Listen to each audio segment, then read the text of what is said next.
Well, well, well. How has 2025 shaped up for tech? Well, it can be summarized in a series of tweets, zweets, X's, I don't know, whatever, that we're about to go over. I'm sure some of you have been paying attention to some of this over the last few days, but we're going to get into it. So, to begin with, we have Grums, DHH, and Notch. So, here, I'll zoom in a little bit. Here we have Grums, who essentially is a sellout. And the reason why he's a sellout is because Grums likes to play all sides. He'll just do whatever is convenient for him, regardless of the consequences to video games and tech in general. So if you like video games or you just love programming and tech in general, well, Grums isn't really your ally. He's just his own ally. He used to complain about AI. Now he just kind of does a bit of both, just whatever is convenient for him. And so here he says, every god tier dev is saying this now. Still not convinced? And what is this in reference to? It's in reference to this post by DHH. Now, you might remember that DHH was praised as some kind of hero / god for going against the woke mob that went after him for some, I don't know, Ruby on Rails, or I don't know, Salesforce, I don't know, Shopify thing. I don't even know. I don't care. It doesn't matter. The point is that DHH is one of the types of personalities in tech who remained silent when the mostly left, but also the right ideologies took over programming, and he said nothing about it until it affected him personally. That's typical of, well, I wouldn't say many, but there's definitely a significant amount of programmers who just want to go about their business. But when they see that there is an actual problem, they're too scared and spineless to say anything about it, which is a theme that we're going to see summarized in this set of tweets with regards to 2025 and the state of tech and how we're entering 2026. So DHH here, previously promoted as suddenly having a spine because he was personally affected by the mob that went after him. Good for him for defending himself, but I give him no props because he should have been defending tech in general if he actually cared about it. Furthermore, you can see that, I guess I said Shopify and I said Salesforce, and it's literally in front of my face, Basecamp, okay? So here he is continuing to throw the tech industry, the craft, essentially down the toilet by saying things like, oh, AI is great and I love to use AI. I still love to write code by hand, but you're cheating yourself if you don't at least have a look at what the frontier is like at the moment. This is an incredible time to be alive and be into computers. No, it is not.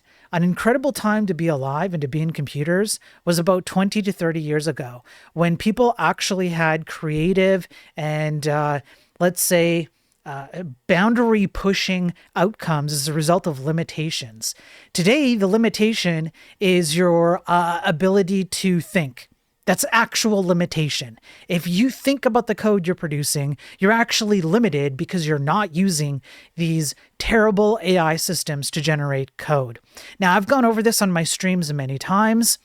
The concept that these systems can actually produce quality code has been debunked scientifically and statistically and through developer-run surveys, programmer-run surveys, through self-reporting. These things are not good for programming, nor do they generate good results for programming. They generate, at best, junior-level code, which is offensive to junior programmers, okay? Which is something that even the Primeagen himself used to say. Now he's all in because he's bought out by Cursor. He's all in on AI as well. He likes to say that he isn't, but he kind of does what Grums does. He rides the fence between, oh, it's kind of okay and it's kind of not. Anyways, so DHH here is saying, yeah, go ahead and destroy the craft even more and use AI to generate code. Then Notch, the creator of Minecraft, gets in here. All right. Now, if we look at what Notch says here, Notch says in response to Grumps, I made the best-selling game in the world, and I'm telling you, it's NFT talk. And he references himself in regards to the best-selling game in the world. Now, Notch has been coming out, I would say, pretty hard against AI. I don't have any particular feelings positively or negatively toward Notch. And yeah, he created Minecraft and it's successful. How successful is indeed debatable, but it is successful. He certainly has more money than I do. So if that's your metric for success, then he's more successful than me. That's fine. No problem there. I don't know. I don't know the guy. Haven't really interacted with him. He's not online. He doesn't make much of a presence, yada, yada, yada, right? However, I can agree with this. I can agree with his take that essentially it's just NFT, Web3, blockchain, a bunch of other stuff that was promised to change the world in terms of programming, and it hasn't. Nothing has. Ever since the 80s and 90s, by the way, which I'm going to include in my documentary, the idea of no-code, low-code, removing the need for programmers has often been promised and never delivered. It continues to do so to this day. It's all just a bunch of hogwash talk. I go over this all the time. So obviously, yes, my biased opinion, I'm going to agree with Notch here. But the point isn't actually whether I agree with Notch here. The point is that Notch is coming here and giving a different perspective, which is, hey, DHH is saying you should use more AI in your programming. And I'm saying, no, you shouldn't because it's bad for you, which, okay, all right. Then Theo decides that in his infinite wisdom, because, he's some grand master wizard engineer of programming. I don't know how he has the clout that he does, given his lack of knowledge for most things programming related. He slaps together JavaScript code, puts it on a server where it literally doesn't belong. It's not intended for. And he goes, I'm an engineer now, which means then that I can have opinions on these kinds of topics and be taken seriously, right? Now, granted, regardless of my issues with Theo, he obviously has some kind of ability to make good with people and have good relationships. Good for him. He's probably fine to hang out with. Same with all of these people. DHH is probably a fun guy to hang out with. I could see that. Same with Notch, etc.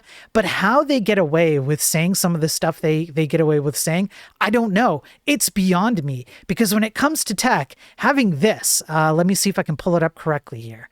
Not this. Here we go. So Bogan Bits here. Shout out to Bogan Bits. This is what Theo said in response to essentially Notch, more or less. Okay. He says, I'm not the biggest fan of DHH, but he built a groundbreaking framework that changed application development forever. Notch made an indie game in Java because he didn't want to learn a game engine. Pretending they have similar insights here is hilarious. What people like Theo and Theo don't understand is that it is actually infinitely harder to create a game engine and ship a game to mass production than it is to build whatever web slop you want to build with npm install is even, which I believe Notch even called him out on. Notch, I think, said something along the lines of is installing is even. Maybe it's Ryan Fleury. I don't remember. But in any case, there's Theo coming out like that. And then, here we go. Notch himself says that, he doesn't feel triggered, but the idea of being a self-taught programmer isn't a bad thing. The idea of creating your own game engine isn't a bad thing. Meanwhile, he's over there installing is even. I completely agree. Self-taught programmers are usually the ones who have the most love for the craft. People who are going to take the initiative to teach themselves, to sit down, actually learn something, put the time in, then proceed to ship something, be far more successful than I could ever hope to be. Yeah, I'm going to take that over somebody who built some kind of React website or a wrapper around existing AI infrastructure, or frankly, people who promote AI as if it's some kind of panacea to the mundane aspects of boring. If you find programming mundane and you want to eliminate all that stuff by destroying the craft, then you shouldn't be a programmer to begin with. And you can see that there are some responses in here that go both ways, right? So some people really, appreciate what Notch is saying. Some don't. They don't like Theo, etc. Even with DHH, there's like here, for example, you have Bill Anham. I've always hated coding. AI makes it bearable to me. Well, then, Bill, don't be a programmer. Go work at McDonald's. Which, by the way, is nothing to be ashamed of. But if you hate what you're doing, then go do something else instead of ruining it along with everybody else. What a terrible take to have, right? But this is the state of our tech industry right now. And then it only gets worse because Theo got ratioed by Notch, and so he started deleting his posts. Now, in the meantime, we have Primeagen. Now, Primeagen has been buddy-buddied with Pirate Software and then kind of took a step back from that and, doesn't really want to talk about it very much, apparently. I don't know why, except for that he seems to be spineless. Primeagen likes to ride the fence on things because he'll never go really against anyone. He'll promote people, but he'll never really actively engage against anyone because he doesn't have a spine. So when Pirate Software essentially turned out to be not such a great person in some respects anyways, Primeagen just didn't say anything. He's essentially like what DHH is. He won't say anything until it affects him personally, which is a terrible way to be a leader or influencer in this space. Because when you're taking on the responsibility of kind of guiding or shepherding other programmers, there's an implied responsibility that you're going to have the spine to be able to say, hey, maybe I shouldn't have done that, or maybe I shouldn't have platformed this person, or maybe it was a mistake for me to be so buddy-buddy and close to someone. There's nothing bad about that. There isn't. What's so bad about that? What's wrong with that? Okay, so somebody said something that you fundamentally disagreed with to such a point that, hey, maybe I shouldn't have talked to that person. Maybe it was a bad idea. How was I to know? Even that would be better than nothing. But Primeagen won't say anything. And it's this kind of a response that makes it extra weaselly. I wouldn't have brought up the Primeagen, but he really likes to play this game where he'll say something about something without saying something about it specifically. He knows he's friends with Theo. They've been friends for a long time. He's been friends with Pirate Software for a long time, but he won't say anything about that. He'll just kind of hand gloss over it because he thinks that doing this, it's kind of like, I don't know, it's middle of the road approach or whatever. Listen, folks, let me be completely frank, okay? The time for being nice and gentle and comforting and motherly with anybody in the tech industry, that time has long gone. The tech industry is in its death spiral, and I'm not joking. By 2026, I have no idea what it's going to look like, but it could very well just stall to nothingness. It could just self-implode, and we could see all kinds of devastating impacts of tech. So the time to be kind and gentle and whatever, it's over. It's okay to have an opinion, and it's okay to express that opinion. That doesn't actually make you a bad person. Just because you have a strong opinion about something, or because you feel like some action you took, or some people or group or person that you were aligned with, that was a mistake. There's nothing wrong with that. You're allowed to do that, and then you're allowed to apologize for that after. Because the last thing we need right now is this soft-handed approach where everybody is too afraid to say anything. That's what got us here. That's why we're here, because we have influencers like these who are either too afraid to say something, or when they actually have the cojones to say something, they just go say the most ridiculous, stupid things that just undo the entire craft. They turn the craft into a shameful spectacle of just pure entertainment, and there's nothing about it anymore that just harkens to the people who actually care about what they're doing anymore. So I hate seeing this kind of a response. It's a very weaselly response. I'm just calling it out for what it is. And you'll note, okay, let me see if I can. I'm very well and thoroughly blocked. You'll note that I'm very well and thoroughly blocked by Theo as well.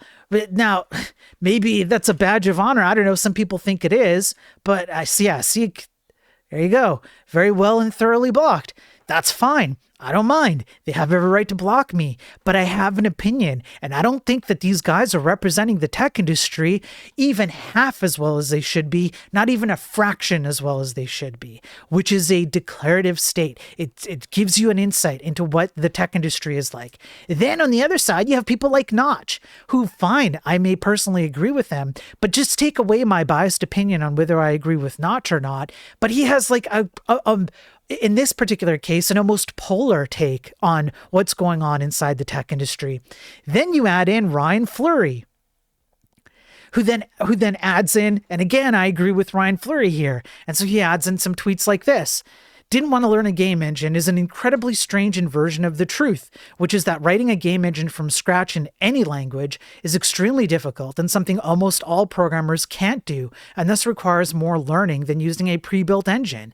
Yes, I am building my own game engine for my really stupidly based browser rendered C WASM game just to prove that web slop is web slop and that half the stuff that we're doing on the web doesn't even need to exist, that you can do it better, that you can run a full-fledged game on the browser and it's at least decent, not terrible like most just plain websites, non-interactive websites are. That's what I'm trying to do, and it's been difficult to write a game engine from scratch. He's 100% right. God forbid that I consider writing like a 3D game engine like other people are doing, like Travis Vroman, shout out to him. Travis VROMAN, go watch his stuff on the Kohi engine. Man, he's been working on that for years. I couldn't even begin to comprehend that. Ryan Fleury, the Handmade Network, all of that stuff, right? Like all of this stuff is incredibly difficult to do, much more difficult than the web slop that is being generated today that most people have based their opinions on, right? He continues to say, also, can everyone stop with the I'm not a fan of Person X but virtue signaling? Yeah, that's what Theo is doing here. He's just virtue signaling. Then it continues, right? So here, Ryan Fleury kept a picture of this. Why did Theo take down some of his tweets? And so he says, I was tired of having my team harassed over it. I was willing to censor myself to help my team. I'm not willing to lie. I have no regret in the words I chose. My only regret is talking about a well-loved programmer who isn't very good. So you know what I'm hearing? I am hearing cope. I am hearing that I am too weak of an individual to stand behind my words. So instead of standing behind my words and being a strong individual who stands behind my beliefs, I'm going to hide.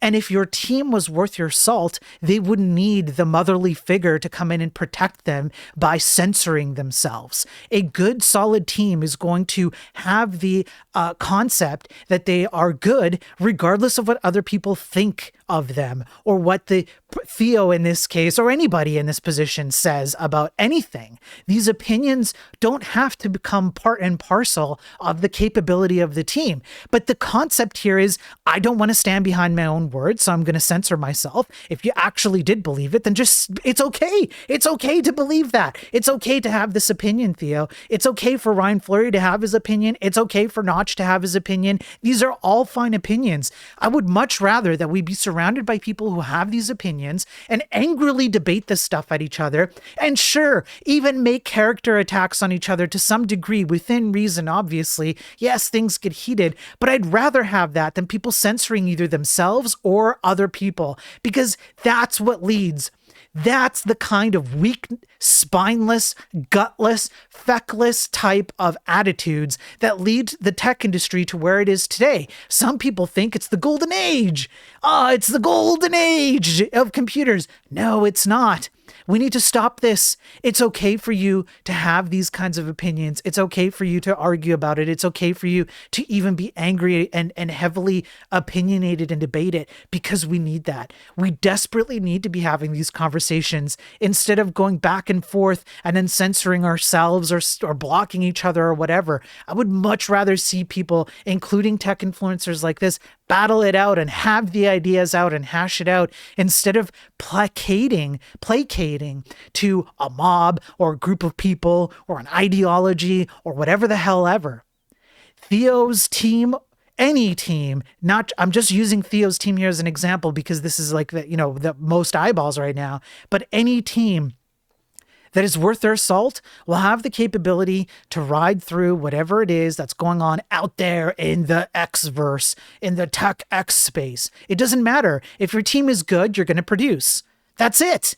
That's all it takes. That's why people like Jonathan Blow, even Linus, Linus I can't remember his last name, damn it, right now. But anyways, the Linux guy, it's that kind of attitude that turns a lot of weak-minded individuals off, and they go, oh, I don't want to hear these heavily opinionated, almost grumpy old men telling me that they have an opinion. Why? You're allowed to have an opinion. And if you disagree, then focus on the opinion and prove the opinion wrong. Let's do more of that. Instead of this weird fence riding stuff, I have an opinion. I'm not afraid to go out and debate anybody about it because I care about what I do. And it means something to me. It means something to my family. It means something to, it means something to you. It means something to your family. The way that the tech industry is going has an effect globally at the micro level and at the macro level. So, of course, you're going to have an opinion about it, and it's totally okay. I just think that this time of just being, very gloves on, it's over. We're way past that point. We need to have people like Notch and Ryan Fleury be able to have these arguments and express some vibrant opinions and be fired up about it. And if Theo disagrees, great. Stop hiding behind it. Primeagen, you disagree? Fantastic. Don't be coy. Don't be weaselly with the terminology. Let's get to the heart of the matter and actually talk about these things. It's completely okay because the alternative, we're experiencing the alternative right now. And that's what we're going into 2026. These are the people at the top.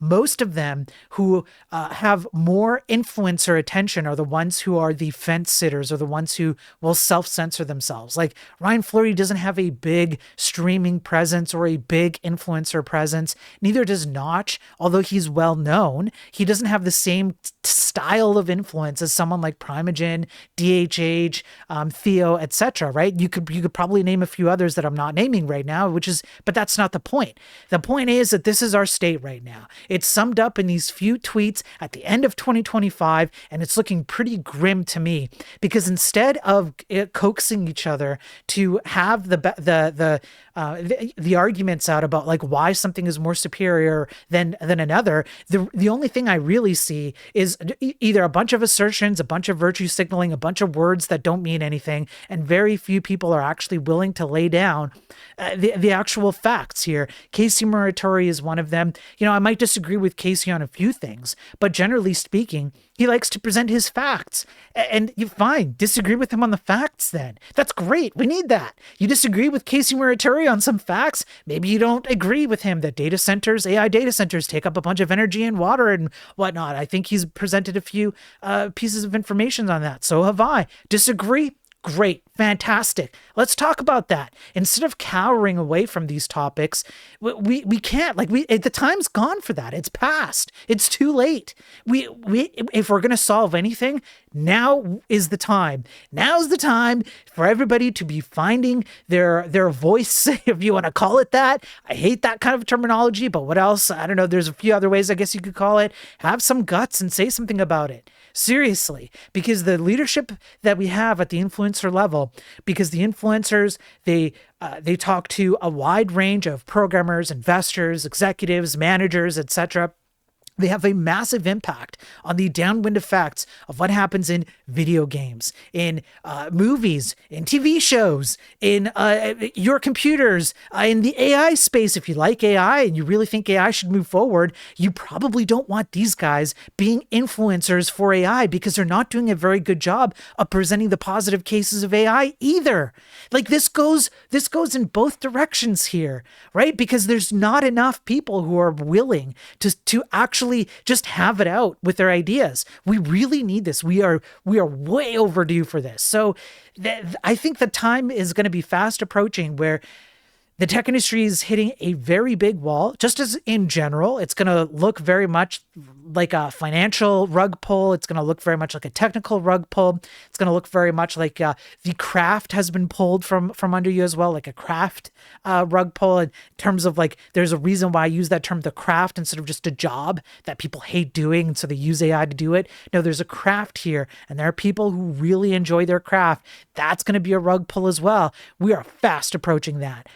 A lot of people have, well, not a lot, but some people have been trying to make this warning sound loudly, and it has fallen on mostly deaf ears. And I think we really need to buckle down and get a handle on this. It's gone way too far. Any case, there you go. That's my summary of 2025 and my not so great outlook of 2026.